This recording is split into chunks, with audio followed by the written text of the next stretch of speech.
All right, welcome everyone to tonight's webinar, and thank you so much for joining. I hope you had a good day today. I'd just like to remind everyone to get your friends to join, and as tonight we will be covering the very important topic of bullying. And first of all, I would just also like to go through the house rules. So make sure to keep your mic muted at all times, to rename yourself based on your organization. For example, arena underscore.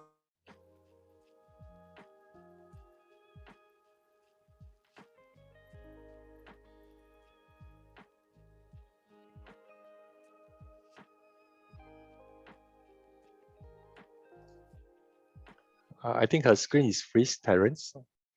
Right. Just hang on a bit.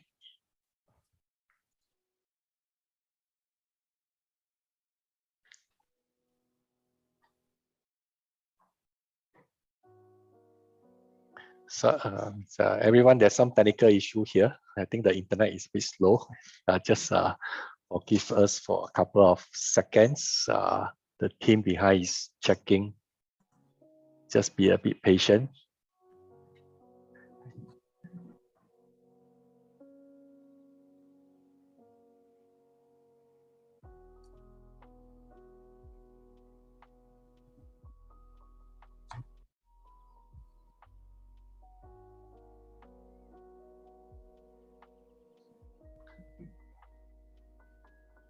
So while waiting for our MC to be back, today, you may want to send the link to anyone that you think there is benefit for these shows. At the same time, it's been live at our Facebook.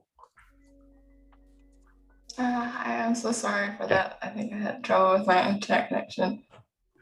Welcome back. So sorry.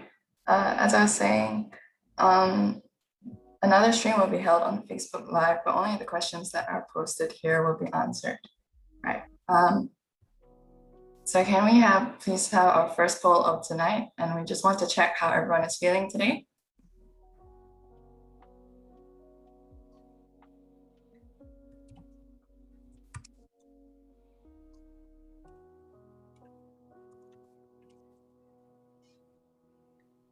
So just take your time to answer the poll.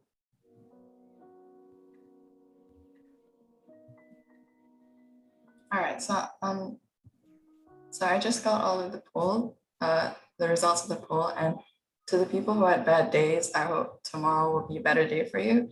But I'm glad that most of you are feeling happy, excited, and if everyone is ready, without further ado, we'll kick off tonight's session.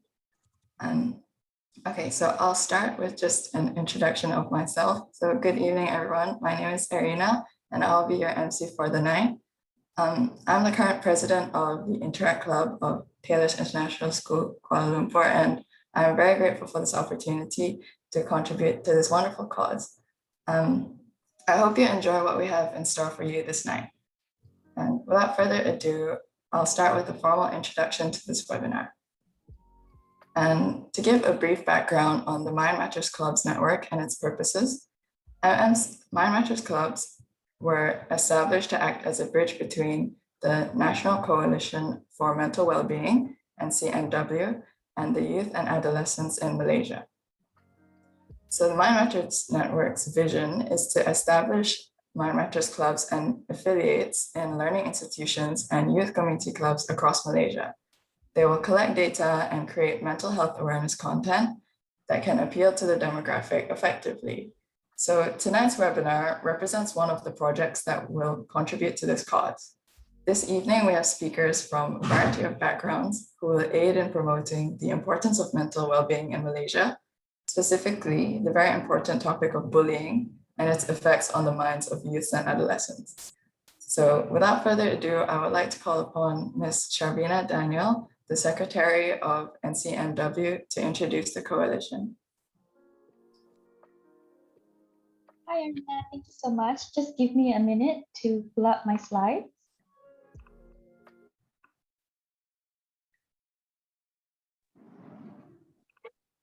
All right, can you see my slides? Yeah. All right, cool.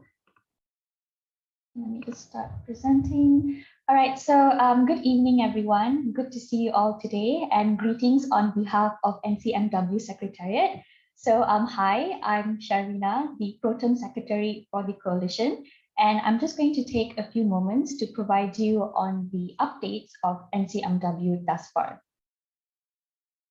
So without going into too much of a long backstory, because I know that we have a very interesting talk in store, just to kind of sum things up a bit, the coalition was supposed to be launched officially in July, which is of this month, but unfortunately that got a little bit hampered due to COVID. But rest assured, a lot of progress is underway, and we definitely are gaining a lot of traction and making our mark as more and more awareness is cultivated. So the coalition was first initiated by Rotary in August of last year, whereby a lot of like-minded individuals, organizations, and institutions were championing for a common cause, and that was to provide a long-term impact in terms of mental health. So our aim basically here is to establish a centralized visible leadership and provide strategic guidance through our coordinated efforts and the dissemination of information in the context of mainstream mental health issues. And of course, what is the coalition without its people, right? Our members are, of course, the heart and soul of the coalition, and we wouldn't be where we are today if it weren't for them. So you know that saying where they say, alone you can do so little, and together you can do so much, like so semangat. Well, that's exactly the case here, and we're very, very thankful for this community of individuals that have come together to promote this cause. So then again, as I mentioned, our mission is to provide widespread mental health awareness, and our vision is to support the community with adequate resources and support. And our core values are to be of relevance, to leverage on collective capabilities, as well as valuing the dignity of others. So this here is our very, very proud list of all the members in our coalition. So you can see that they're comprised of NGOs, consulting agencies, social enterprises, organizations, as well as institutions. So a big hearty thank you for all our members who've been working very hard, and for all your support and dedication and efforts thus far. So these are some of our strategic partners. You can see that there's a myriad of ministries listed over here. And we have WHO, UNICEF, UNHCR, as well as IOM. So a little bit of our roadmap. We established to co-create, co-relate, as well as coexist. And these are our priorities. So of course, we want to create impact through our outreach and to be recognized and resonated throughout the community. Engaging, I'm sure you've heard this term, right? Like communication is key with your family or in relationships, at your workplace, even in job interviews. So that's exactly the case here. Communication is indeed key, and it's very, very important in order to maximize public awareness. And diversity, so embracing diversity and adopting a multidimensional approach in our programs, and advocating for the importance of mental health. So I'm just going to pull up some of our key focus areas, or pillars as we'd like to call them. So you can see that the first one is children, youth, and adolescents. Now, this is something that warrants a lot of attention because a large body of literature has captured, the devastating effects on how the youth are currently struggling with their mental health. It's an epidemic within the pandemic, as some would like to term it. And it's been further exacerbated by the COVID-19 pandemic for the past 2 years or so. And as these little young ones are going to be the future leaders of our nation, it is very, very important that we provide them with the adequate resource and support that they need in order to preserve and protect their mental well-being. So we also have task shifting and sharing, psychosocial support, mental health in the workplace, stigma and discrimination, and decriminalization as well, particularly pertaining to suicide. Right, so this is the care lines of the members of NCMW. You can see there are 9 listed over here. Their contact information is listed there as well, as including their operation hours. So I'll just leave it up for a couple of seconds. If that's something that you would like to screenshot, perhaps it might come in use for you or for someone who might benefit from their service. So I'll just leave it up for a bit so you can kind of take a picture if you want, or jot down information. All right, and moving ahead. Right, so that's it. I hope I kept it as short and sweet as possible. not dragging it on for too long, but this is our contact. So our proton chairman is PDG City. That's her email listed over there, and that is mine below that. So if you ever want to reach out, if you'd like to be a member, or if there's something you would like to discuss in detail, please don't hesitate to drop me an email. And yeah, that's pretty much the updates that I have from my end. And I wish you all a very informative evening ahead. Thank you. Over to you, Arina. Thank you so much, Ms. Sharvina, for that informative speech about NCMW and its amazing cause. And to add a little bit of personal touch, as a teenager myself, it definitely comforts me to think that there are such initiatives which prioritize mental health, because it's such an important thing, especially I think during this pandemic, it's become more like prominent. But anyways, to explain the flow of the webinar, shortly I'll be passing on the mic to the moderator for tonight, who will introduce the panel. And after that, we will begin the webinar and the speakers will take over. So most of the webinar will be dedicated to speeches and interviews, and as the spotlight will be on tonight's stars of the show. And finally, we will close off with a short Q&A session, thank you speech, a group photo, and a breakdown of the next Thursday talk we will be conducting. So without further ado, I'd like to virtually pass on the mic to Community Service Director Brittany Lowe from Rotaract District 3300, who will be moderating tonight's webinar. Over to you, Brittany. Hello, everybody, and good evening. My name is Brittany, and I am the current Rotaract District 3300 Community Service Director.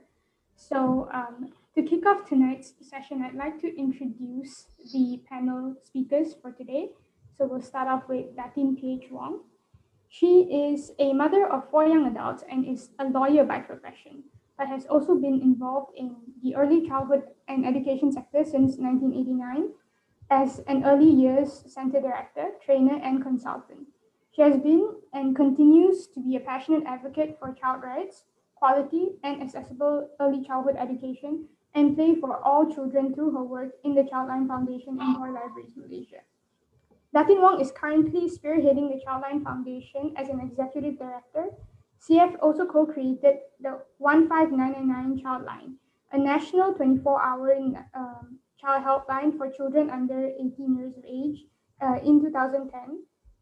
And they helped by training the child helpline operators for 8 staff for 3 months before they were absorbed by the ministry itself. She was also appointed to the PSP Task Force of Child Helpline International. She is a very, very well-accomplished woman, and if I were to read her entire biodata today, I do not think we will have time for the whole seminar. So I'm really, really glad to have Datin P.H. Wong tonight with us. I'd like to introduce our other speaker.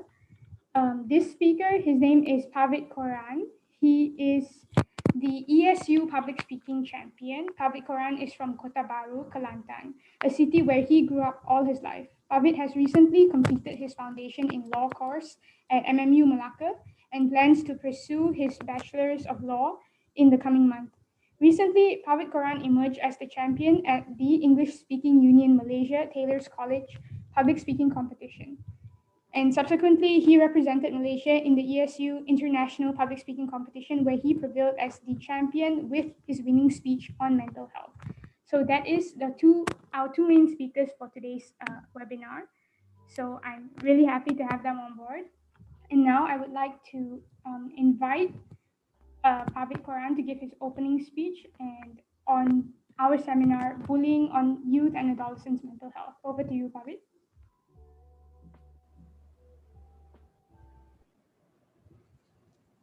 Thank you, Brittany. 13 years old, the age where all of us step into the adventure of being a teenager. It's a wonderful age, really. Everything is so much more fun. Running around during recess, McDonald's for lunch, footballs in the evening. It was a dream. Not for Stephen. While some of us were running around, Stephen was being set on fire. While some of us were living the dream, Stephen was being bullied. 13 years old, while some of us was just starting out in life, Stephen ended his. Now, this is one of the many stories that I've came across on the HuffPost. And unfortunately, this is just one of the many forms of bullying. The teenagers today are susceptible to so many various forms of bullying: physical bullying, cyberbullying, social bullying, workplace bullying. Bullying is not only being disregarded, however, it is being normalized as teasing, having fun, or even worse, as a joke. Many people tend to undermine the petrifying impacts of bullying, as well as diminish the long-lasting effects of torture. For example, many of them face major physical and emotional distress after being bullied day after day. But the question is, what can we do? The problem with bullying is not the matter that it is not being addressed, but how it is being addressed. Just tell your teacher lah. Oh, block them, then they won't bother you already. Or you ignore them can already, then they won't kacau you anymore. All of this are expected to be the saving actions for the victims of bullying, when in reality, it is nothing more than a textbook answer. Bullying is such a tragic form of torture that the youth has to go through day by day. Now, I'm not saying that those solutions are useless. However, I am saying that there's so much more complexity to the situations that the victims face. Should I speak up? But if I speak up, then would they say I'm sensitive? And what should I say? Should I tell someone? But if I do, would the bullies come at me twice as hard? Should I just ignore them? But if I don't, would it just continue? And if I do, when will they stop? Every day is a battle of dilemmas for the victims of bullying. So many questions, not enough answers. Likewise, for the bystanders who often watch on and do absolutely nothing. We live in a society where everyone is suddenly a businessman. A culture so engrossed with minding your own business that somewhere along the lines we've forgotten that helping one another is our business. However, this begs the question, what actions can the bystander take to help the victims? Because more often than not, it is not that they do not want to help. However, it is just that they do not know how to do so, or that they are afraid to help. So what can they do? What should they do? So many questions, too little answers. There is a saying, there's two sides to every story, and bullying is no different. Ladies and gentlemen, I am talking about the bullies themselves. Why do they even do it? Many articles claim that some bully for power, popularity, peer pressure, and some bully because of the problems that they themselves face. Often the problems they cause for others is a projection of the injustice that they face themselves. The lack of love, the lack of kindness, attention, the lack of compassion in their lives has what made them what they are. So the question is, what is being done to help both the bullied and the bullies? So many questions, but tonight we will explore the answers. the consequences of bullying is insurmountable. The trauma caused to the victims is unthinkable, and yet we have it in us to make a change to such a drastic problem. Every single act of kindness, every step of compassion is a major leap to help curb this prevalent societal problem. So ladies and gentlemen, I urge you to ask yourself, what can you do to stop this injustice? Thank you. Thank you for that amazing speech, Pavid. I think you've captivated almost everybody's attention here. That was truly, truly eye-opening and amazing. So with that, I would like to bring on Datin PH Wong to the floor. Yeah. Hi. Hi, Datin. Good evening, everybody. Yeah, I'm so happy to be here with all of you. It's one of my favorite topics, although it's not a very pleasant topic because it's getting into a more difficult stage now that we are all online. And so I will share my screen, and what I will do is I will give you an overview of what the situation is in terms of data, and then plus international, plus very hard to get local data, that's for sure. Okay. And then after that, we'll go into what is bullying and, you know, a little bit of definitions, because I think a lot of you are young people here. So if we are very clear about the definitions, then we will be able to then, you know, tackle the issues related to those definitions, right? Okay, so I'll share my screen and let's see. Okay, right. Yep. Share. Right. Okay, can you see it? Is that clear? Or do I need to put it? Is it clear? Yes, Datin, it's clear. Yeah. Maybe okay. It'll be on presentation mode, Datin. Presentation mode. Okay. Hold on a minute. Yep, I got it. All right. Is that clear? Right. Yep. Yes. Yes. Yeah, tonight is about saying no to bullies. Yeah, whoever is out there. At any one time, I think some of us have been bullies. Most of us have been bullies, and we've been bullied as well, right? So what's the impact on child and youth mental health? I think that's something that is important to discuss. And so before we begin, I wanted to give you an overview of what's the data like. You know, this is regarding children. There's not much data in terms of youth. However, it will give an indication of how serious the situation is, because all of them are online more or less recently because of MCO.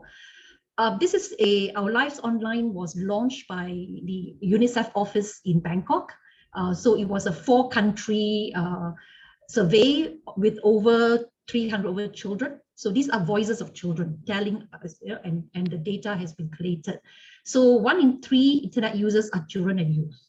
92% of students aged, and this is Malaysia, okay? 92% of students aged 13 to 17 and youth have social media accounts. 92% of them are 5 to 17, as young as 5. 91.8 of these access through their phones. So it's gone very, very mobile. And these are MCMC statistics in 2018. One of the things that we found out in Our Lives Online was that 75 of the parental controls, 75% do set limits. 75% do closely monitor. However, only 57.5% actually check their child's social media account and browsing history.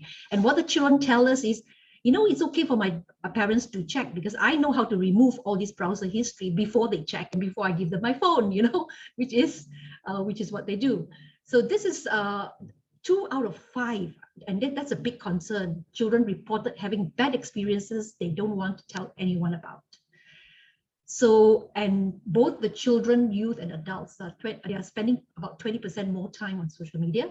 And when we interviewed the children, cyberbullying was actually on the top of their list. And these are Malaysian children, right?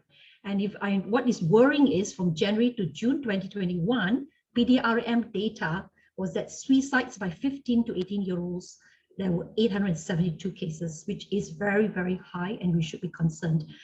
So these are some of the findings that came out from that study, that children and teens have multiple accounts, and they are not on Facebook because their parents are on Facebook. Mostly it's IG or Snapchats. So basically, they do meet people online that they have met offline. Yeah, and that's worrying. Most of them have accepted friend requests from the boys, from women unknown to them. And of course, most of the kids say that there's a lot of upsetting content where there's violence and negative comments. This is a data where it's stated that Malaysia is second in Asia after India for cyberbullying, okay?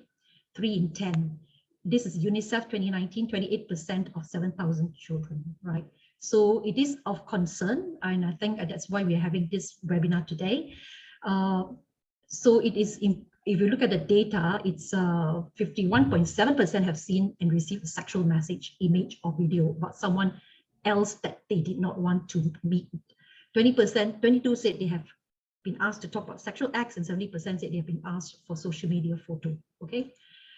The reason, this is from MCMC. Okay, the actions that MCMC has taken are a little bit tiny, but I've got a slide that will show you what's happening in Malaysia. Is MCMC has taken down that there's 35.9 million kandungan dipadamkan, content that has been deleted by MCMC. That's all happening in Malaysia. Instagram 3.29 juta, and Twitter again very high. YouTube 11.5, and most of our kids are on YouTube as well. And there are 136 that have been also dipadamkan. The technical part, actually, basically they have actually brought down 407 websites that have pornographic content. All right. Now, this is the international data, but it's coming from MCMC and then NCMC in US, Cyber Tip Line. In 2019, Malaysia was number 19 in the world for reports received on suspected child sexual exploitation. Okay, and many of these are also related to, you know, bullying, and as well as and it's gone into sexual, you know, so they are being exported to X. So, but if you look at 2020, it's gone up to 203,000. Yeah, reported cases of suspected child sexual exploitation. That's coming from Malaysia. Yeah, so there is something, and there's online enticement, there's child sex trafficking and molestation as well. This is the data from Internet Watch Foundation. I just want to share with you what Internet Watch Foundation is seeing: a 20% increase in cases where children are being groomed online, and the most vulnerable age group is 11 to 13 years old. And it's very obvious why, because their bodies are changing, and they are not as mature at that age as well to be able to think what is safe and what's not safe. So this is the situation. In fact, we are a partner with IWF, and hopefully we can get these images down, because once an image is up there, it's up there forever, right? And that's going to be harmful to the children. And that's, I think, one of the reasons why a lot of children do not have somebody to go to, and some of them are already having ideation of suicide, right? Okay, this is enough of the statistics, okay? Let's look at what is bullying. Actually, bullying is very simple. It just occurs when somebody is subjected to repeated physical or emotional harm by someone who has more power. And this, like it can be in any situation. It can be at home, in the neighborhood, it can be at your workplace, and it can be in the in anywhere. Yeah, as long as there is not a balance of somebody is more powerful than the other. And a lot of this happens with adults and children, teachers and children, parents and children. And so sometimes it happens with the youth as well, because it also boils down to the fact of that parenting styles, the Asian parenting style is very, you know, authoritarian. You know, so that also has a bearing with that. So types of bullying. There are actually 4 types. So physical, of course, is very clear, right? Because you can see the marks. Yeah, pushing, hitting, pinching, you know, forcefully taking others' belongings and things like that. So these are just some of the examples, right? This is the second one, which is the verbal, saying hurtful things. And this is the most, I think, I think we've been seeing a lot more of these happening online, because the school is not on at the moment. So it's name calling, yelling, spreading rumors and things like that. All right. The third one, okay, is the emotional one. Yeah, social. Yeah. Hold on a minute, I can't see. Yeah, social bullying. So this is quite common. Yeah, where people are isolated. You know, a group of people would isolate someone, you know, and bully that person, spreading rumors and doing hurtful pranks on people. Yeah, that would hurt them. And the other one would be, wait, hold on. Is it hanging? Oh, wait. It's hanging. Wait. Can you, is it moving? Yeah, okay. Can you see it? Yeah. Yep, we're at the cyberbullying slide. Yeah, okay, good. This is cyberbullying, okay? So the 4 types, and this is cyberbullying. So cyberbullying is something I think we need to talk about because it is in a space that many of us do not understand. So writing hurtful comments online, stealing someone's identity, spreading lies or rumors. The official, the cyberbullying definition is that it happens through digital devices and it happens over social media. You can text, you can instant message, and it also happens when children are on gaming, right? So usually it's sharing or sending harmful or mean content about someone so that you are going to embarrass them. So that's basically very clear. I wanted to find out, where's the next one? Okay. So which type of bullying do you feel is most common? Can you put in the chat? Which type of bullying is most common? Could you quickly put in the chat and say, out of the 4 types of bullying, which do you think is the most common? We have verbal, cyberbullying, physical bullying, as well as social bullying. So which out of these 4 do you guys think is the most common type of bullying? Do put your answers in the chat below. Yeah, just around to see, what you think about the 4 different types of bullying. So both of you think which one? There's an overwhelming number of cyber and verbal bullying. Yeah, and that's difficult. Those are the most difficult to detect, right? Okay, good. So bullying happens because, of course, there's lots of talk about how bullying happens, but I think one of the things and that can be part of the discussion afterwards, that one of the things we have to note is bullies are often victims of bullying themselves, and they're lashing out or simply being taught to accept that bullying is acceptable. So we have to look at it both from the bully and also for the victims as well, not just one way, okay? That's important, right? I wanted to do this thing, choose one word that represents your experience about bullying. I'm sure every one of us would either have been seen bullying or been a victim, or we've bullied other people. What one word represents your experience about bullying? What would it be, Pavid, for you? Maybe you can, some of you can just call out, For me, it would be trust, building trust. For What me, about the others? fear. Pardon? Fear? Fear, Yeah. public fear.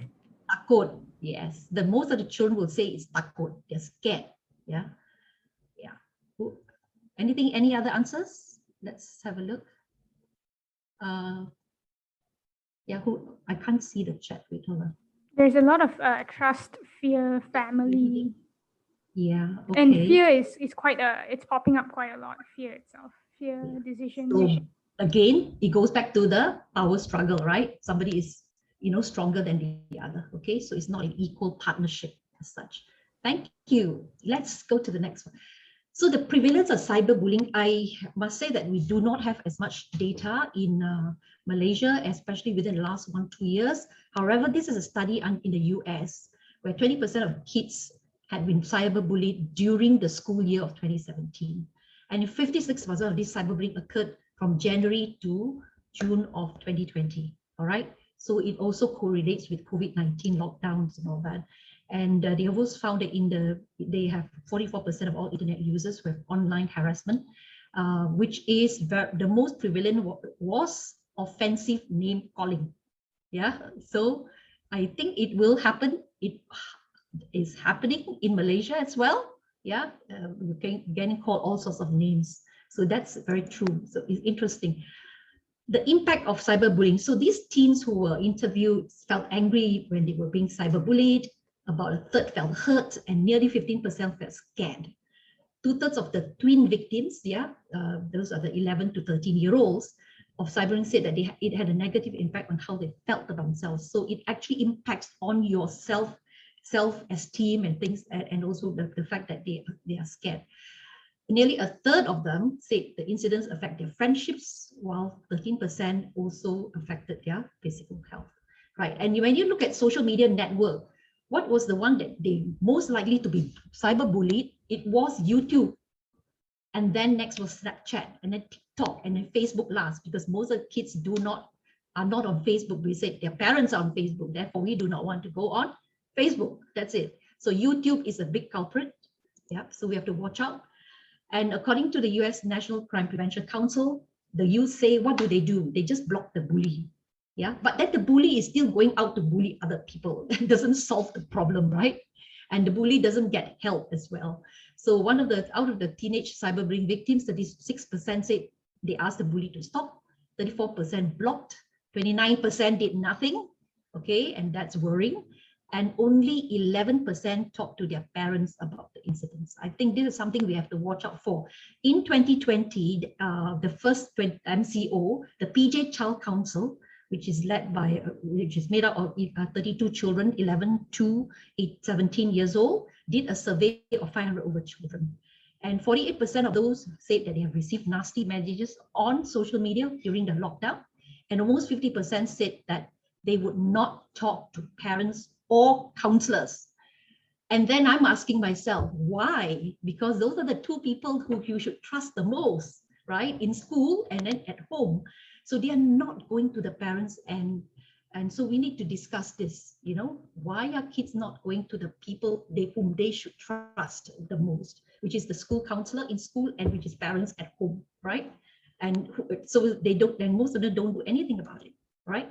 So these are the stakeholders. If you want an ecosystem to stop bullying online, cyberbullying and things like that, we need to educate children, youth and parents together. You cannot educate child or youth without the parents. The parents need to catch up, right? There's a lot of ICT enabled applications now that we can report, yeah, and most of it is related to sexual abuse, and that's on the rise as well. And of course, we have Cyber 999, and there is the new report called the IWK, where you can actually will take down images within 24 hours if you report to them. And of course, these are the government departments that need to be involved in any plans for national online child protection or a child protection policy for Malaysia. Yeah. So the last, do we need an anti-cyberbullying law? Yes, we do. There is a team that's looking at it, led by Dr. Bama, that the current laws are not strong enough, yeah, to tackle cyberbullying, especially particularly it is very punitive at the moment. We don't want to be punitive with bullies, and you know, we want to also look at other ways of rehabilitating bullies as well, right? Okay, so what can you do? First, very easy, make good choices. And when you want children and young people to make good choices, your school system, your home environment must encourage dialogue, must encourage communication, open communication about issues. If you see a cyberbullying, for example, Ain's case, make that a conversation with your children, you know, so that they understand. If you see something in the newspapers related to bullying, talk about it with your children, because they need to understand. That's the best way actually to educate them and so that they can make good choices, right? Whether it's offline bullying or online bullying, your child needs to be able to be resilient enough to make good choices. Yeah. And very important, let's be kind. Yeah. We need to learn how to be kind and respectful online and offline. We must encourage positive online behavior.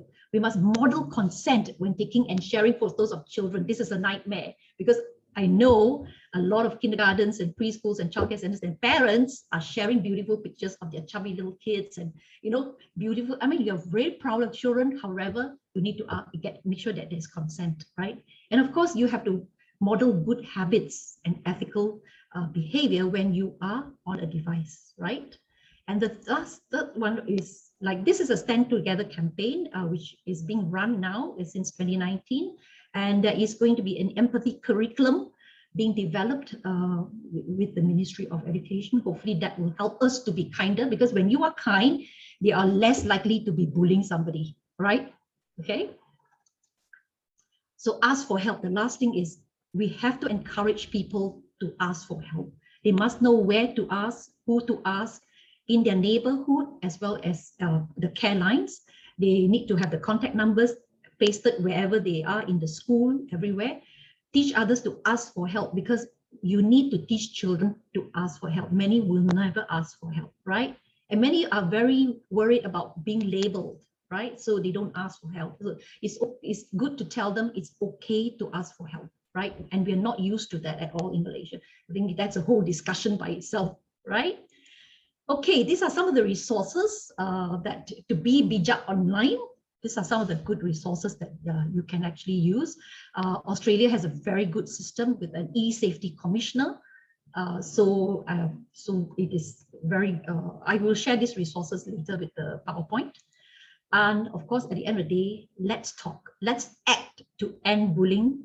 And we are talking about bullying, not to be a bystander, you know, but to do something about it. Yeah. And there's something, the topic tonight is to have your young voices, youth, you know, especially the youth who are here, tell us, you know, what you can do about it, because even children can do something about being bullied, right? Whether it's offline or online.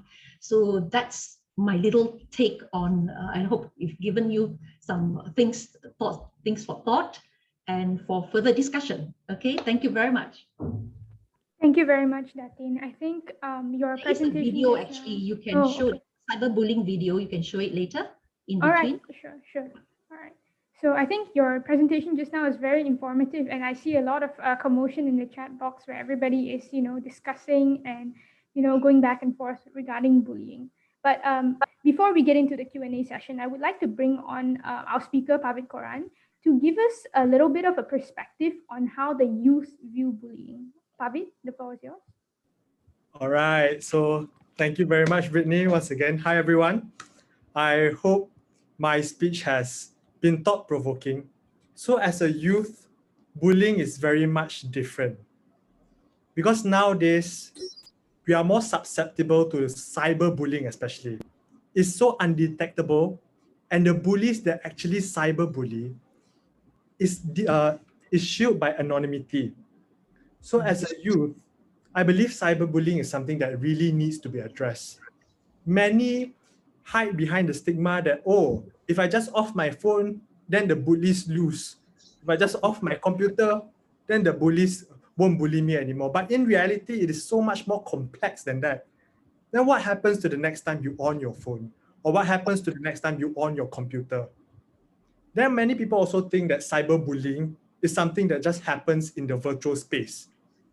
But then a poll by UNICEF itself states that 1 in 5 children globally don't go to skip school because they have been cyberbullied. So it is very much interrelated. Then one more thing that I believe as a youth that is rarely addressed in the topic of bullying is peer pressure.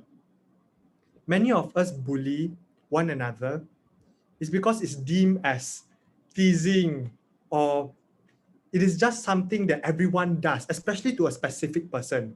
Like you have a group, many youth today in high school especially, they have their own separate groups. So if one of them targets a person who is more vulnerable, how often is the member of that group going to sit out and say, no, I'm not going to bully? People will just join in. Oh, my friends are doing it, so why can't I do it? Then one more thing is that peer pressure also leads to trying to be the alpha male. So in other words, as a youth, when the youth bully, sometimes it is because of the power that is hoped to garner from bullying others. So for example, let's say a group is bullying someone who is very vulnerable. Then they are throwing very nasty comments. But their nasty comments is also what makes the people around them laugh. Then these nasty comments just keep on coming until you feel like you're the man, you're the boss. But then in reality, it hurts the person so much to the extent that they cannot speak out. Then when they speak out, people will say that they are sensitive, small-hearted, not open-minded. But many of the youth, I believe, are not aware that they are doing such harm to a person. Then another thing is verbal abuse. There's a very fine line between verbal abuse and making a joke. Making a joke doesn't hurt the person in ways that are so long lasting. But verbal abuse is something that happens even within a group of friends. So let's say you are a group of friends. You are not someone who is socially excluded or alienated, but you're in the group of friends, and the other members in your group just keeps on verbally abusing you behind the shield that you are their friend. And then what can you do? If you speak up, then what are you going to say? Are you going to say, oh, guys, I know you are my friend, but I cannot take your verbal abuse. To you, it may be verbal abuse, but to them, it may be just a joke. So these are the things that are often not addressed. Many people think bullying is such a physical way of doing things. Bullying, oh, I punch you, oh, that is bullying. Or I kick you, then that is bullying. But it is so much more complex. It is not the scars that is left on the body, it's the wounds that is left in the heart. And that wound is something that the victims will carry on for the rest of their life. So it is important for not only the youth, not only the teachers, not only the parents, but everyone, including the government, to address this issue in unconventional ways. Because, like I said in my speech, it is not that this issue is not being addressed, it's how it is being addressed. Campaign after campaign. But what about the policies that should be implemented? What are the teachers doing? Parents, how are they taking matters into their hands? How are they building their trust with the children so that all of us can tackle bullying in ways that actually matter? Thank you so much for that, Pavit. Datin, do you have anything you would like to follow up with Pavit's, explanations? Datin, you were muted. I was reading the chat, and I think a lot of people were talking about trust, the trust between parents, the trust between teachers and children. And I think a lot of this trust has got to do with the fact that Malaysia, even a lot of teachers are not aware about the Convention on the Rights of the Child, okay, 1989, which Malaysia signed, where, children have a right to have a voice, they have a right to, to mix with other people and things like that. So I think that better understanding of that a child is also has rights, youth also has rights, parents have rights, but doesn't mean that parents have more rights than kids, all right? So as long as people come from the idea that kids don't know anything, it's okay, we'll tell you what to do. I think that's got to change so that you will create a conversation and a dialogue and open communication with your children. Then they will come to you when they're in trouble, right? So I saw that there was a lot of discussion about the fact that parents are judgmental, yeah, teachers are judgmental, yeah. So that's why the kids fear and they are so reluctant to come and talk to the school counselor and the parents, yeah. Yeah, that's totally understandable. I think by now we should be able to call out one of our youth representatives to talk about their experience, if that is all right. Can we have Mel or Anusha to speak about?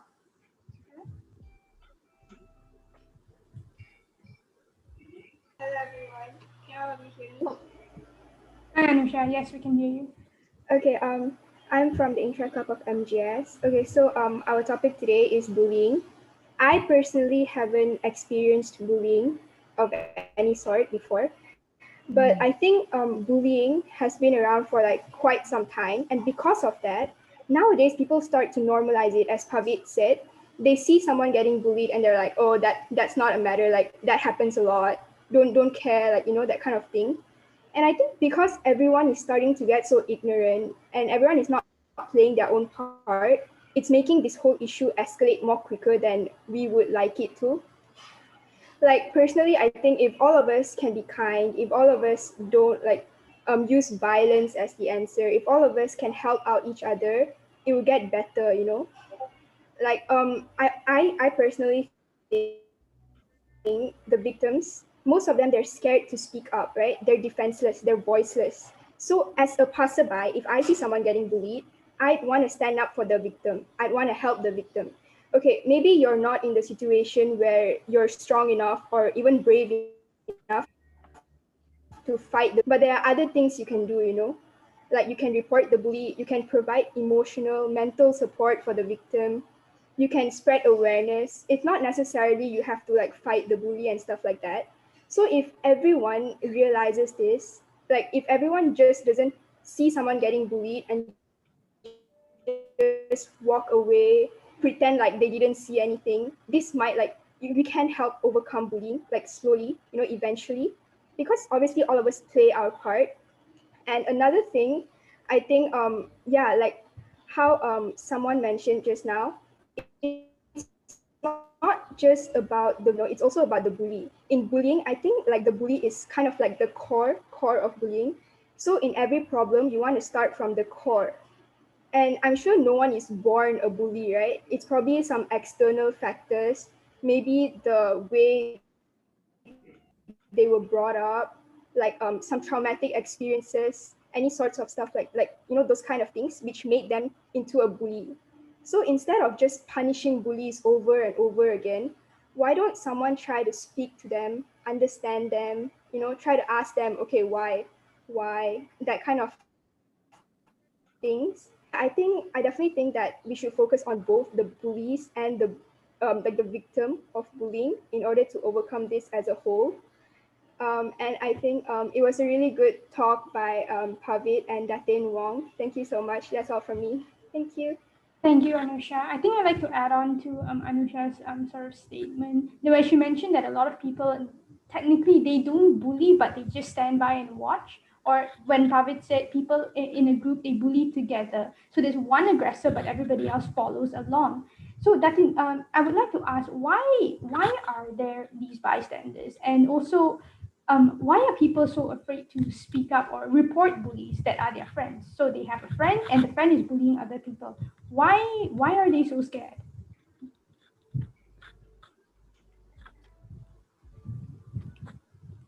Datin, you are muted. Sorry. Yeah. Okay. Yeah, I think they're afraid of repercussions. You know, they're afraid of what will happen if I report. You know, so we need to be able to take that fear away and tell people, look, number one, when you report, this is what's going to happen. And some of them are afraid of go to the police station if it's serious enough, right? So I think we need to be able to also put together a very simple sort of guide for parents and for the public. If this happens to you and you see a bullying case, do not be afraid. This is where you go. It could be an NGO that can hold your hand to go and report, but extremely important for that support system. That's why a lot of people fear on, you know, taking action, because they are so afraid that they will get hurt themselves, right? So it's a very, common thing that I think even we as adults also, sometimes we fear taking action because of the fact that it could have adverse repercussions on themselves. Yeah. Understood. We have somebody who raised their hands. Please, actually, Arthur, would you like to unmute and speak? Yes, thank you, Brittany. No. I would just like to mention that yes, it has been mentioned that one way to intervene. So if you suspect that there is bullying going on, try to find out if you can. I will give, for instance, do not hesitate to call the police if it is necessary, because they are afraid that if it turns out that it isn't a real emergency, they may get into trouble. Don't worry about that, as long as it wasn't a deliberate prank call. Okay. For instance, if I hear my neighbors quarreling, I will always listen. If I feel that there is a danger of violence, let them sort it out. So of course, I'm not saying if your brother finishes the ice cream, call the police. No, I'm saying there should be some reason for it. I was passing this coffee shop when I heard a lady's voice. So when I looked, I saw two ladies, and one lady was obviously shouting at the other one, and I thought I saw her slap the other lady. I stopped my car and I reversed.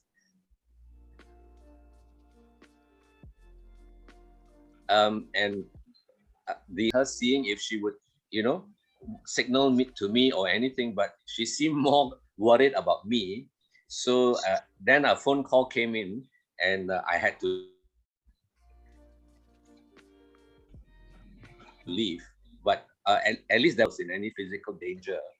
But my point is simply, we should not be afraid to intervene if necessary, especially by calling the police. By dialing 999 is concerned. Welcome. All right, thank you, All right. I have read in the in the chat box that Mel would like to share a story with us. So I would like to invite our facilitator, Mel. Come on. Mel, you're muted. Oh, no, can you hear me? Yep, clear. Okay, so this is just my point of view because I have been a bully and I also have been bullied. So the reason why I turned into a bully was because I used to have family problems and I needed to project this anger somewhere. And I guess that I didn't have friends or people that I could share this information with. I was afraid to tell other people that I was having family problems or I was, being whether abused at home or something like that. So I tend to hide it from people around me and I project all this anger onto my friends. And also I agree with what Pavid said when he said peer pressure. When you see another person bully or your friends bully, you will tend to follow what they are doing. And you wouldn't even stand up for the person that they are bullying. And I have stood there and watched my friend bully another person and I didn't do anything. I literally was afraid, like what Datin said, I was afraid to stand up for the other person because I was afraid to lose my friend. But after realizing the fact that, I had a talk with someone in my family and I realized that, it's time for me to stand up for the other individual, the bully, the victim. And I end up understanding why they are bullying. So I kind of asked them the question. I asked my friend, like, why are you doing it? Are you, something wrong? And that was the point where she was like, she broke down and she cried. And she was like, yeah, I'm having family issues and I needed some way to project. So she had the same issue that I was having. And we never knew until we talked about it.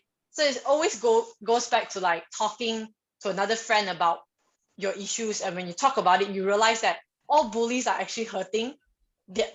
Hurt people, hurt others. So I really agree with what our other Fassi said earlier. So definitely I would say that everyone here, if you ever bullied someone, try to talk to the victim that you have bullied, which I did. And she have forgive me for what I have done, which is not standing up for her. And she's now my very good friend. So, things can happen both ways and, there might be a silver lining at the back. So that's all. Thank you so much for sharing, Mel. I think it was really brave of you to, share your thoughts with the crowd. Before we move on to the Q&A session, I'd like to call on Terrence to explain a bit about the Mental Health Initiative, MMC. Thank you, Moderator Brittany. And to our fellow speakers, can I have the permission to share screen? Thank you.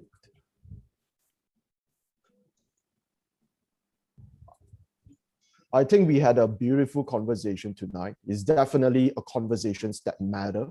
And that's the reason why every demographic deserves their platform to voice their concerns and also to voice what are the challenges they are facing and what are the possible solutions. Most importantly, in Mind Matters Club, we give youth and adolescents a seat at the table so that they too can be a player, can be a participant in the conversation for mental health. And tonight we can see amazing speakers, not just from Datin Wong, Yeah, great to have you tonight, Datin. And to all our youth speakers and also sharers today, I think it's very brave to voice out what you are going through. And it's also very brave to seek for help. And in My Matters Club, as explained by MC Arena, basically, we are going to different youth clubs and also to different schools to set up My Matters Club. And for this to happen throughout the whole month, every single week, I would like to give a shout out to all of you over here who have participated in a My Matters Club campaign. I would like to give you guys a thumbs up because you have been doing so much Instagram work. And today, picking at 278 people, I look at the list of participants. This is the webinar with the highest participation by youth and adolescents. So if you're one of it, please give yourself a round of applause. You make it, guys. That is so important. And My Matters Committee was started by Dr. Philip George and also Sharada Segaran, together with Brian and myself. These are some of the clubs that are already with us in My Matters. And I would love to give a shout out to our Interact clubs for tonight. You guys have been so amazing. I mean, you have just came in not too long ago. It's about a month, but we can see Wesley International School here tonight in the tag team, in the chat box. Taylor's over here for the emceeing. MGS over here sharing your story. This is fantastic. This is amazing. And of course, to Ames, Manipal, Bukit Bintang, thank you for joining us in this conversation. So my message for today is, if you are a youth or adolescent, if you are studying or you are a young adult and you would love to be part of our community, there is a way for you to do it. Now's the time to take out your phone and take a photo. I'll give you 10 seconds. Just click this link, drop down your details, and our team in My Matters Clubs will get back to you. We will have a very quick conversation with you, a very quick orientation, and we'll get you into the team. Hopefully one day My Matters Club could be the club that you can see in every school and learning institution, because mental health is not just for the adults. Mental health begins in school, and mental health matters begins young. With this, back to you, moderator Brittany. Thank you. Thank you, Terence, for sharing. All right, now I would like to open up the floor to the Q&A session. I know a lot of people in the group chat have been waiting for this moment. So if you have any important questions you want to ask Pavit or Datin, do put your questions in the chat box below, and our chat box team will read out the questions for you. I would like to start off with the earlier questions that we have been sent. So I think this is directed towards Datin. The person asked, how many bullying cases are classified as cyberbullying cases, and how many of those are linked to suicidal cases, if you have the statistics? Datin, you are muted. Okay. Very simple answer. I don't have the statistics. We've asked MCMC, we've asked cybersecurity, and that's why we need to be able to do our own data. I hope the National Coalition for Mental Wellbeing will start our own survey and find out, all this, because there is no data, and that's why we're getting data from overseas about Malaysia, which is very sad. So yes, that's a challenge for National Coalition. Get our own. Okay, then the next question would be, what are the initiatives of mental health by the Suhakam Child Council or the National Child Council? Like, what are the initiatives that they are taking on mental health, or are there any? The Suhakam Child Council, yes, is fairly new. They've started just a year ago, so I don't think and they've just changed hands. There's a new president, so I think you need to give them time. But the PJ Child Council has been very active. They are, in fact, on Sunday they are running a workshop on data and privacy. The children are teaching other children in B40 PPRs in Kota Damansara and as well as Taman Medan on how to be safe online, and so I think it's very important for us to engage with children and having children go out and talk to their peers, because then the sharing is very powerful. It's just like youth going out to youth, you know, and that's why it's so exciting to see the Interact clubs here and all that. Because I think that the way to go for all us oldies is to empower the young and enable them to speak and to lead the way, you know, because they're more creative. They are, you know, and it's their world. It is their world now. It is half the time I don't understand this social media stuff, you know. So I think it is extremely important to engage with children. And there are a few councils, but not enough. Yeah. But I think the Interact Club is a fantastic way to go, you know, because they're already leaders in themselves. So they can lead this thing to, you know, to be kind and to really put into place what we call a safe and child-friendly school, right? All right. Thank you, Dr. And the next question, it's more of what you mentioned about social media and, you know, the current technologically advanced world. Somebody asked, if you see an incident and you took a video of it and it went viral, what would be the types of repercussions to this person who has taken the video? Actually, the law actually is very clear. You're not supposed to go and viral any video. Okay? Even when we receive videos of child abuse cases, the fact that you viral you can be also, I mean, under the child, especially if it's sexual, yeah, under SOAC, yeah, Sexual Offences Against Children Act, and also the Child Act is very, very clear as well that no photographs of children. And if you want to have photographs, they need consent, right?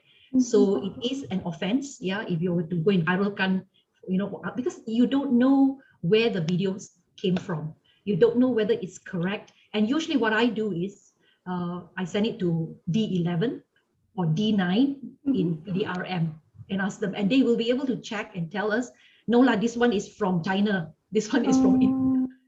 So, but I wish that channel is public and not I have to go through my contacts in D11 or D9. It should be a public, you know, where we can check whether this video is real or not, right? So I think we need to talk to MCMC and Cybersecurity Malaysia as well. Wow. Okay. I think that's new information for myself and a lot of people in this group right now. Please don't cut anything. Okay. The next question is, because we live in Malaysia and Malaysia is a multiracial society. So is there any statistics done on which, like which particular race suffers the most from bullying? The person who asked the question would just like to know. There is statistics on, for example, when we ran the child helpline, at least 50% of the calls, 48 to 50% consistently was related to psychosocial mental health and well-being. And out of that, we were able to tell you that the top one was loneliness. Children were lonely, so they call a helpline. The other one's depression. Our children are depressed. And you wonder why, because they should have a family around them. They should have a neighbors around. They should have a safe, you know, a circle of people around them. But they are calling an anonymous helpline and talking to somebody who's a stranger. And I think that's why helplines must be confidential so that people will call, right? And the third one was self-harm, okay? So when kids don't know, or anybody who doesn't know where to get help, they will start self-harming because they want attention. They want people to notice, oh, I'm in trouble, please do that. I just had a girl who took about 20 Panadols the other day, you know. So it's actually, you have to watch out for the warning signs. Yeah, and I'm sure many of the doctors here will be able to tell you, I think what we need to do is to be able to go out there and let the public know these are the signs you have to watch out for. These parents, not just parents, but teachers or neighbors, they are our children. It's not like this is your children, my child. We have to watch out for all children in our neighborhood, in our school, right? Yeah. Okay, the next question is, what are things we can do to prevent a depression relapse? I know it's different from bullying, but we know that depression is, you know, like sort of like an after effect of bullying. So what can they do to prevent that? Can I have the doctors answer this question? I'm not qualified to answer this question. All right, then it's okay. We'll, but then the other doctors on board here would like to answer. If there's any doctors on board, if you would like to answer this question. Mental health experts. I'm not a mental health expert, but can you repeat the question again, please? What are I'm the an ENT, so let me see. What are the things we can do to prevent a depression relapse? Okay, this is certainly not my area. Okay, I'm so sorry. Yeah. Okay, can I answer that? Can you repeat, Brittany? Manjari here. Oh, okay. Hi. Hi. What are the things we can do to prevent a depression relapse? Is what Depression relapse. Okay, fine. I guess we need to understand. See, if you're talking about depression, there are different types of depression. Okay, the most common I think we say is like clinical depression, right? But the depression per se can be due to so many reasons. Okay, like for example, I'm okay now and I had a quarrel with my husband. The next day I go and I say I'm depressed, right? Also is depression. So we need to find out what is the depression all about, and we need to have a proper diagnosis first. And if they are having a relapse, we must also go into details of whether it is major depression or is it like something caused by the environment, or is it that just that person alone? What is the trigger basically that we need to find out? Then only we will be able to provide the help. Otherwise, we will not be able to provide. But if you are really talking about relapse, basically we need to be there to support the individual, right? And what sometimes it can be like, based on different diagnoses and all those things, whatever support that you gave, the person is not able to come out of the problem, right? But I would definitely say that we don't give up on individuals. We have to be there all the time to support them, right? Thank you. Thanks. Yeah, thanks. Thank you, Manjari. Thank you so much for that answer. I think this other question is directed to Datin. They ask if a bully if a bully themselves suffers from so much internal anger, why do they project and why do they bully others if they have been bullied themselves? Yeah, I think it's got a lot to do with managing your emotions. A lot of what we're noticing now, I mean, when we talk to a lot of parents as well as the preschool teachers and all that, the children are now on what we call fast track, right? Everything is, I want it, the TV is there. And especially with the MCO, there is less interaction, there is less ability, what do you call it, chances for the kids to interact and socialize with other kids. So because when you do that, you actually learn to, share feelings, you have anger, you have, happiness and all that. So they are in touch with their feelings. The children are now so much on the internet and they're interacting with, not with a real person. And that's where they don't know how to handle their emotions. And we are seeing that as young as 4 years old, 5 years old, where they just get angry, and they hit out because they don't understand how to manage their behavior and their emotions. And emotions drive all of us, right? And they need to be able to have what called techniques to stay calm, and to be mindful of other people's feelings as well, to be able to step into other people's shoes and walk in their shoes, right? So that skill, that ability we need to build, and that works in an interactive environment where kids can interact with parents, grandparents, neighbors, their friends. Without that, they are going to be just not knowing how to handle their anger. That's why you see a lot of things like road rage and people just getting so angry. They don't know where to let it go. I always thought it happened with toddlers because 2-year-olds, the terrible twos, because they don't really know how to manage their emotions. But we're seeing in older children now, and we're seeing in adults who can't manage their emotions. And that's a concern as well.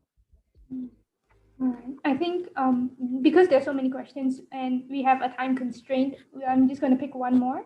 And the last question would be, what are the 4 best things the victims of bullying can do in order to stop bullying to themselves? Bullying? Yeah. First of all, I think it's so important for them to know who to go to. They need to find somebody who can listen to them, who will be somebody that they can trust. So that's the first thing they can do, because if you don't talk and you don't look for help, there's nothing that people can do to help you, and people think you're just quiet, So very important for victims is to, again, like I said, ask for help. It's okay not to be okay, all right? It's okay to, I think this stigma of going to see a psychologist, a psychiatrist, or a mental well-being person is still there, We need to get rid of that kind of stigma so that people think it's okay. It's because as a human being, we all have feelings, and sometimes we can handle it, we can't. So the message that must go out to children and to youth and to everybody else, including those who are, in marriage, and all that, is there is always some place, someone that you can go to.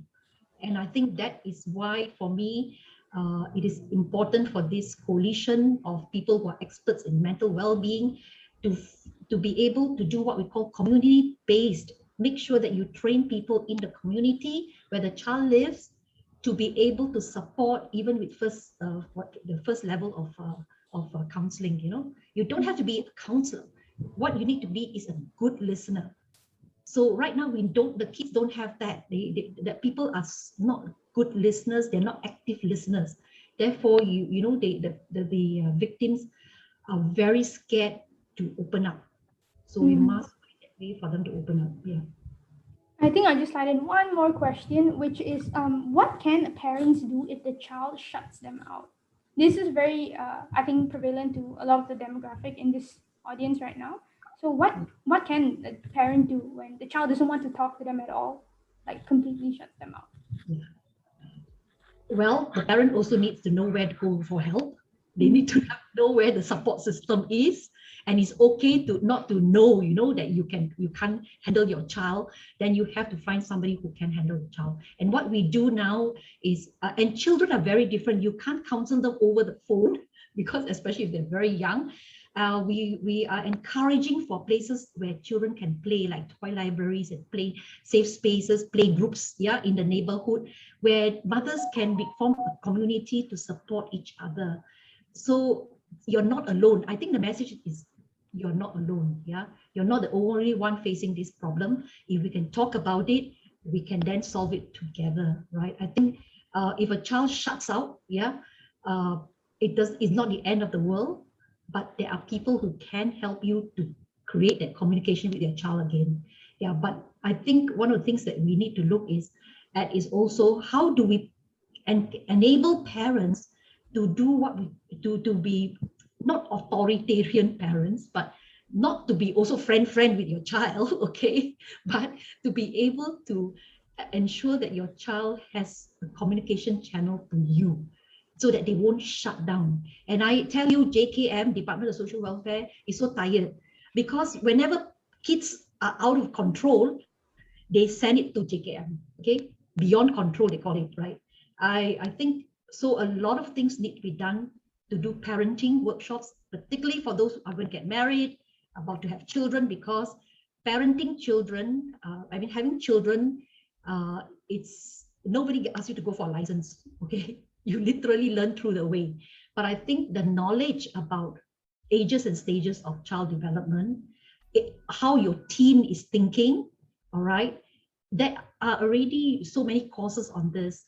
Parents need to understand that, so that they understand the child's, where the child is coming from. At this age, the child can only do this. So you ask the child to do beyond that, you're going to have a shutdown, okay? So again, I think parenting is key. If you don't know how to parent your teenager, go find out from people who can and who do it well, and learn, right? All right. Thank you so much, Daphne, for that wonderful session. Thank you for answering all our questions. I will pass it over back to our MC, Arina, to sort of wrap up the event. Thank you so much, Brittany, for allowing everything to go smoothly during tonight's webinar. And I'm going to take over now for the closing of tonight's session. So to start things off, we'll just have our second poll of tonight, our second and last poll, and a room check. So can we please have the second poll? And this question will be, did this webinar benefit you?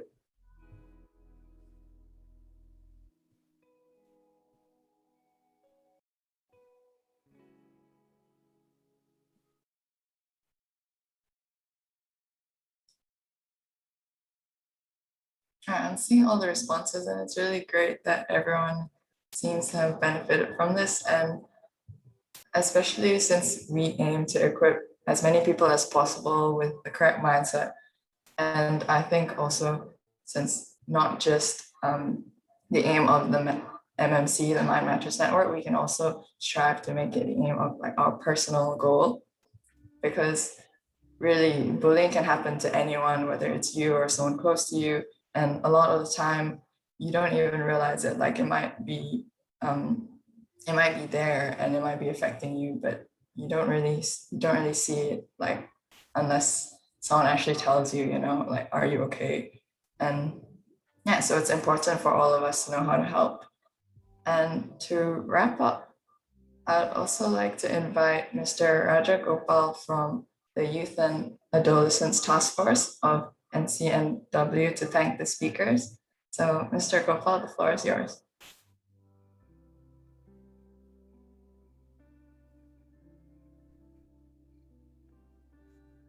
A very good evening, everyone.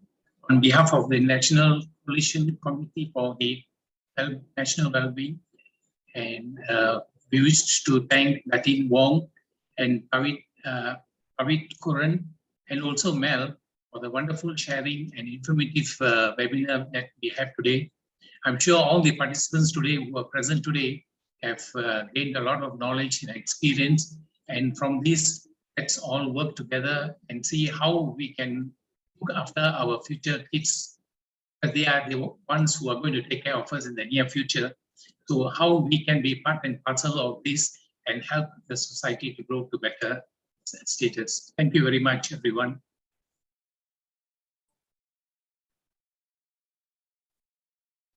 Thank you so much for that thank you speech. I think you pretty much summarized the respect and gratitude we have for the amazing speakers who joined us today. We're both informative but I guess inspiring to an extent. So before we finish things off, I'd also like to take a group photo as a small memory of tonight's webinar. So please turn on your cameras and give it your biggest smile as we close off our Thursday talk for tonight. Sophia, our publicist, will give a quick countdown before she takes a screenshot. All right, so Sophia.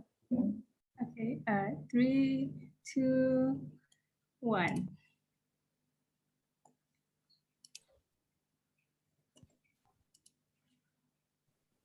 Okay, thank you, everyone. Thanks, Sophia. Yeah, thank you for sharing wonderful session. Thank you. Thanks, Well everyone. done. Good night. Thank you, everyone. Great session. Good to have you here. Good night. Good night, everyone. Thank you. Well done, well done. Thank you. Well Okay. done. Well done. Thank you. Thank you. Before we go off, Yen, can we call on the moderator for the next session? Okay, so 19 August, ladies and gentlemen, we have a date for domestic abuse. We are going to tackle a very difficult topic, and we have an excellent moderator here with us. Please put your hands together for Mr. Mahendran Daniel. Okay, thank you so much, Terence. Well, good evening, everybody. We had an amazing evening just on the topic of bullying. The chat box literally exploded. Yeah, I would say literally exploded with all the sharing. It's amazing. Now, what we're going to do is, some of you would have definitely survived bullying. Some of you could still be a bully. Yeah, some of you would have a lot more to share.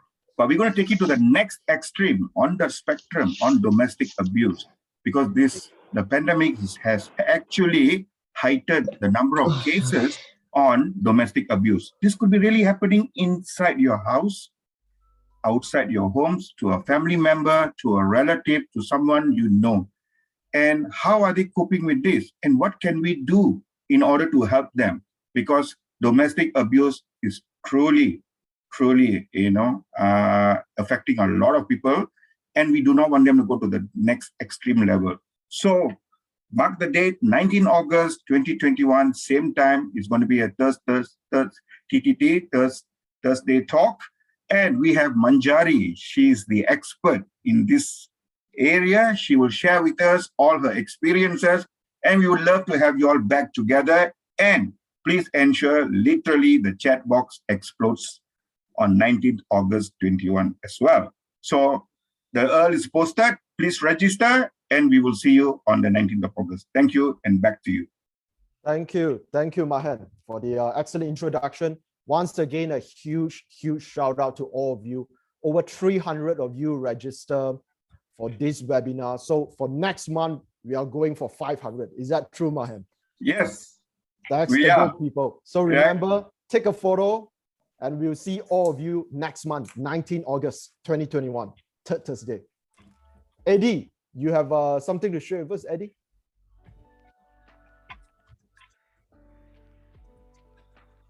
You see a raise of hands. Okay, anyway, once again, thank you to Datin, thank you to Pavit, to all our youth here that make this event a success. Do stay on for all the facilitators. Let us have a quick debrief and appreciation for all of you. And to both our speakers, Datin Wong and also Pavit Koran, we have actually prepared an e-certificate for you. So yeah, do stay on. Yes, with this, thank you to the artwork of Dr. Dixon. So with this, please put your hands together, unmute yourself, and give a round of applause to Datin Wong. Yeah. Thank you. Thank you, Datin. Thank you. So much valuable gems and insights for today, Datin. Thank you. Thank you. Okay, and next up, please put your hands together for our public speaker for today, Pavit Koran. Yeah. Well done. Both Pavit and Datin has been so involved in the process. They have been sharing videos. In fact, Datin, briefly before the webinar begins, she has 3 videos on cyberbullying, cyber grooming, and those videos will be shared out on both our Facebook, Instagram, and also our LinkedIn. So the webinar might have ended, but the course has to continue. Okay, so yes, thank you. And Pavit, you have been joining us in Mind Matters for the past whole month. Pavit How has young been do you turning have up. to be, Aaron? Ask, how young do you have to be? How young do you have to be in Mind Matters Club? Oh, how young? Overqualified. Datin wants Over to join. 13. Or shall I start a senior citizens Mind Matters Club? I'll join you. No lah, I think everyone here is forever young. We don't need a senior Dixon citizen and one. Mahan, there are only 2 groups over here. It's either you are the young ones or the younger ones. Correct. That's the one. Yeah, exactly. Yeah. Yeah, you're either young or you're younger. Or younger. Yes. Okay. Okay, well, fellowship continues. I'm going to end the recording and the Facebook Live. So Yeah, we can end feel the free recording. to share your experiences or further questions on the topic today. Hanu, good to have Oh, you we here. were still live.